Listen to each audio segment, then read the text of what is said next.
నమస్తే welcome to our channel నేను రమ్య ఈరోజు మనతో పాటు ఉన్నారు సీనియర్ సైకాలజిస్ట్ హరి రఘుప్రియ గారు అమ్మ నమస్తే నమస్తే నాన్న సో ఈ మధ్య కాలంలో యూత్ని చూస్తుంటే అయ్యో అనిపిస్తుంది ఇంతలా చెడిపోతున్నారా ఈ డ్రగ్స్ తీసుకోవడం కానీ మద్యానికి అలవాటు పడడం కానీ సిగరెట్స్ ఇవన్నీ కూడా అండ్ ముఖ్యంగా డ్రగ్స్ గవర్నమెంట్ ఎంత ఆపడానికి ట్రై చేసినా కంట్రోల్ చేయడానికి ట్రై చేసినా ఒక దగ్గర ఆపితే ఇంకో దగ్గర నుంచి పుట్టుకొస్తున్నాయి ఈ డ్రగ్స్ అండ్ ఈ మధ్యకాలంలో జరిగిన ఒక మంగ్లీ బర్త్డే పార్టీలో కూడా డ్రగ్స్ బయటికి రావడం కూడా మనం చూసాం. ఏంటి ఈ డ్రగ్స్ యూత్ అలవాటు పడకుండా ఉండాలంటే ఏం చేయాలి అసలు? చాలా టిపికల్ బట్ ఇట్స్ నీడెడ్. అయితే ఏంటంటే ఈ డ్రగ్స్ అనేది ఈ మంగ్లీ గారు పార్టీలోనే కాకుండా అది తెలిసింది కాబట్టి అక్కడ వెంటనే మనకు అందరికీ తెలిసిపోయింది అక్కడ జరిగిందని. కానీ తెలియకుండా కాలేజెస్లోనూ హాస్టల్స్లోనూ ఇలాగా ఎక్కడ ఉన్నా సరే వాళ్ళకి అందుబాటులో దొరుకుతున్నాయి అని అంటే కనుక అది చాలా కట్టుదిట్టం చేయాలి మన సామాజిక వ్యవస్థ. ఒకటి పేరెంట్స్ కంట్రోల్ చేసుకోవాలి. ఆ డ్రగ్స్ తీసుకున్న వాళ్ళ తాలూకా వ్యవహారాలు ఎలా ఉంటాయి, ఒకరోజు కాకపోతే ఒకరోజైనా పేరెంట్స్ గమనించుకోరా? పేరెంట్స్ అజమాయిషీ లేకుండా వాళ్ళ సూపర్విజన్ లేకుండా పిల్లలు ఏం చేస్తున్నారు అనేది పేరెంట్స్ ముందు గమనించుకోవాలి. ఆ తేడాను అంటే తీసుకునే వాళ్ళు మన మూవీస్లో కూడా చూస్తుంటాము. తీసుకునే వాళ్ళు వింతగా ప్రవర్తించడము, ఎలా అంటే చేతులు కాళ్ళు ఇట్లాగ అయిపోతున్నట్టు.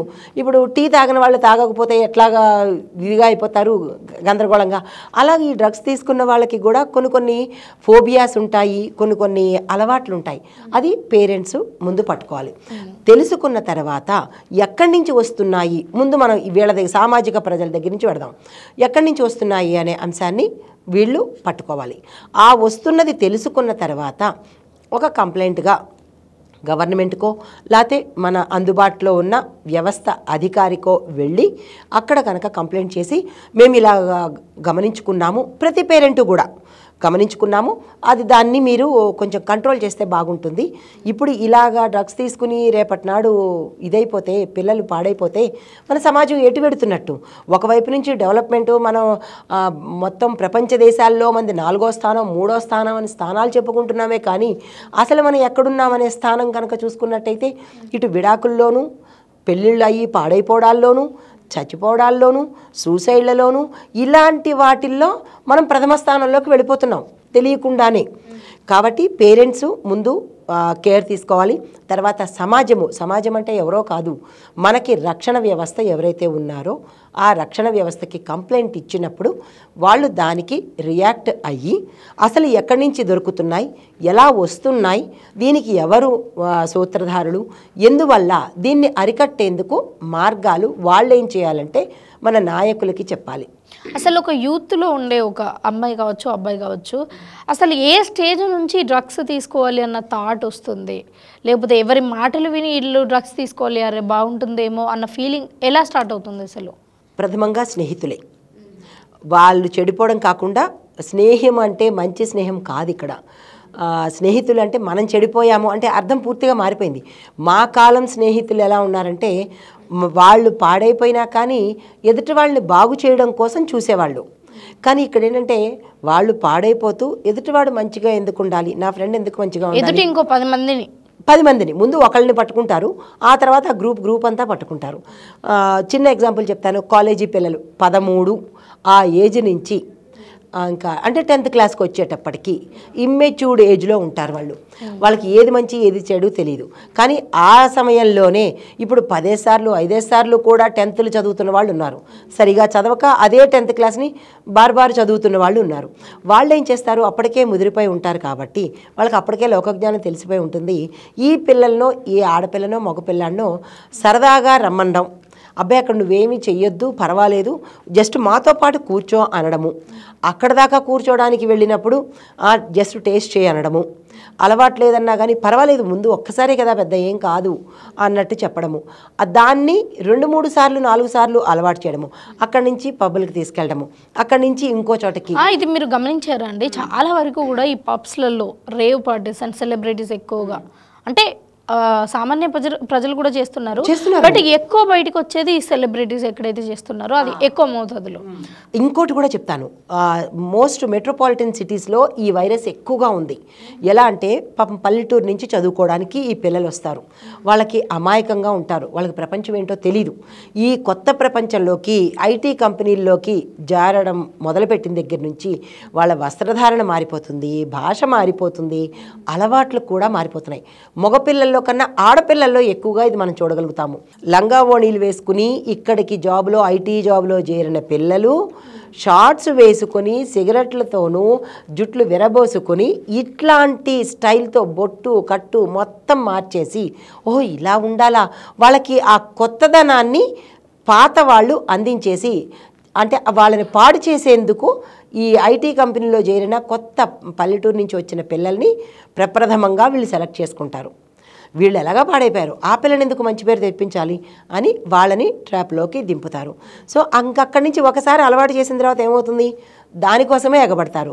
అలా కావాలనే వీళ్ళని కొంతమందిని సెలెక్ట్ చేసుకుని ఆ వైపుగా అంటే ఎవరైతే ఇవి సరఫరా చేస్తుంటారో వాళ్ళు ఇలాంటి వాళ్ళని సెలెక్ట్ చేసుకుని ప్రజలకి ఎక్కువగా అంటే ఈ సిటీస్లో ఉండే యూత్ని పాడు చేయాలి అన్న ధ్యేయంతో అది సెలబ్రిటీస్ కావచ్చు లేదా అంటే మామూలు సామాన్య ప్రజలు కావచ్చు దీనికి ఎక్కువగా అలవాటు పడేటట్టుగా తయారు చేస్తున్నారు. దీని మీద మరింత నిఘా విభాగం పెట్టి ఎక్కడ జరుగుతున్నాయి, ప్రభుత్వం గట్టిగా పట్టుకుంటే సాధించలేకపోయే అవకాశం ఉండదు. ఒక్కొక్క ఏరియాలోనూ ఇలా తెలియకుండా నిఘా విభాగం ఒక్కొక్క కాలేజీలోనూ ఒకళ్ళని ఎంప్లాయీగా పెట్టండి, వాళ్ళతో మమైకం అవుతున్నట్టే ఉంటూ సీక్రెట్గా మీ ఎంప్లాయీస్ మీకు పనిచేసేటట్టుగా యూత్తో ఉంటూ ఆ యూత్తో ఉండేవాళ్ళు గవర్నమెంట్ ఎంప్లాయీస్గా పెట్టుకున్నట్టయితే ఎక్కడి నుంచి వస్తుంది, ఎలా వస్తుంది, దీని కారకులు ఎవరు, దీని మూలం ఏంటి అనేవి తెలుస్తాయి. ఇది ప్రభుత్వం చేయవలసిన పని. ప్రభుత్వం మీదే వదిలేయకుండా తల్లిదండ్రులు కూడా సామాజికంగా అది కూడా మన బాధ్యతే, మనం కూడా ఒక చెయ్యి అందించాలి. అయితే ఇంకా సెలబ్రిటీస్ దగ్గరికి వస్తే వాళ్ళకి అది ఒక ఫ్యాషను, అంటే డబ్బుల పరంగా కావచ్చు లేదంటే ఇలా ఉంటేనే మేము సెలబ్రిటీస్మే అన్న ఒక పేరు కోసం కావచ్చు లేదా ఏదైనా వాళ్ళ తపన మేము నలుగురిలోకి వెళ్ళాలి, మా పేరు ఎక్కువగా అందరూ నోటెడ్ అవ్వాలి, ఇలాంటి వాటిల్లో ట్రోల్ అవుతూ ఉండాలి.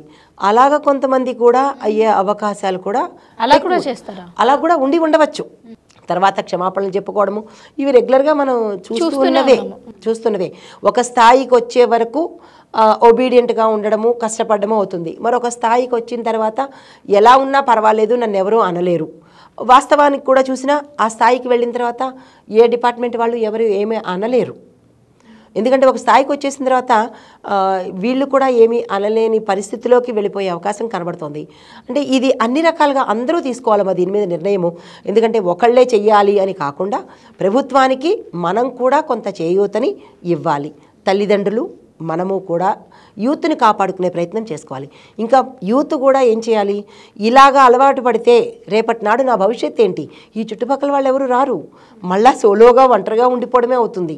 అప్పుడు సమాజం నుంచి వెలివేయబడ్డ ఈ పిల్లలు వెంటనే సమాజం గుర్తించేస్తుంది, ఆ పిల్లాడు ఇలా కదా, ఆ పిల్లాడు ఇలా కదా అని వెంటనే గుర్తిస్తుంది సమాజం. అలాంటి పరిస్థితి మీ అంతటా మీరు తెచ్చుకోకుండా ఉండాలి అంటే మీ మీద మీకు ఒక క్రమశిక్షణ అనేది ఉండాలి. ఎవరు ఏమి చెప్పినా నిజంగా నీ ఫ్రెండా లేదా నిజంగా నీ మంచి కోరుతున్నాడా అనేది ఫ్రెండ్స్ని సెలెక్ట్ చేసుకోవడంలో కూడా మీ పాత్ర ఎక్కువగా ఉంటుంది. ఇలాంటివన్నీ పాటించుకుని కనీసం ఈ యూతే కదా మా దేశానికి బలము, వాళ్ళే పాడైపోతుంటే మీ ముందు ఏది పెట్టినా మీరు స్థిర నిర్ణయంతో కనుక ఉంటే మిమ్మల్ని పాడు చేసేవాళ్ళు ఎవ్వరూ ఉండరు. మీ అంతటి మీరే పాడైపోతూ ఇంకొకళ్ళు పాడు చేశారు అని అనుకోవడం అది ఎంతవరకు సమంజసమని నాకైతే అనిపించట్లేదురా. మీరు చెప్పింది నాకు అర్థమైంది.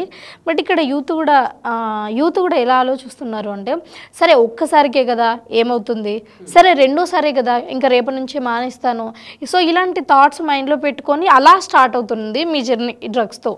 సో ఇక నుంచి అయినా ఈ ఫస్ట్ స్టెప్పే అయినా కానీ నా జీవితాన్ని నాశనం చేస్తుంది అని ఒకసారి మీరు ఆలోచించుకునేది ఉంటే ఆ దారి వైపే మీరు వెళ్ళకుండా ఉంటారు. అదొక్కటి ఆలోచించుకోండి. అండ్ థ్యాంక్ యూ అమ్మా.